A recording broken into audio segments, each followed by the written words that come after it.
Mantan Wawako Palembang ditahan Kejari, Fitrianti Agustinda dan suami, kasus Finda terungkap. Penyidik Pitsus Kejari Palembang menahan mantan Wakil Wali Kota Palembang dan ex-ketua PMI Kota Palembang Fitrianti Agustinda dan suami Dedi Siprianto, Selasa, 8 April 2025, sekitar pukul 22.20 waktu Indonesia Barat. Fitrianti Agustinda dan suami Dedi Siprianto ditahan setelah ditetapkan sebagai tersangka kasus dugaan korupsi pengelolaan dana hibah biaya pengganti pengelolaan darah di PMI Kota Palembang 2020 hingga 2023. Kepala Kejaksaan Negeri Palembang Hutamrin mengatakan, modus dugaan tindak pidana korupsi ini bermula adanya penyalahgunaan pengelolaan biaya pengganti di PMI. Modusnya adalah bermula adanya penyalahgunaan pengelolaan biaya pengganti pengolahan darah, diduga penggunaan tidak sesuai ketentuan yang menyebabkan kerugian negara, ujar Hutamrin saat menyampaikan rilis penetapan tersangka. Namun untuk jumlah kerugian negara saat ini masih dihitung oleh BPKP.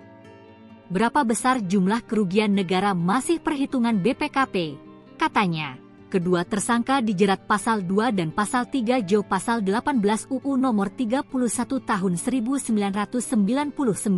Setelah penetapan tersangka, keduanya ditahan selama 20 hari ke depan di tempat berbeda. Untuk tersangka FA di Lapas Perempuan kelas 2A Palembang sedangkan untuk tersangka di S Durutan kelas 1 Palembang, tandasnya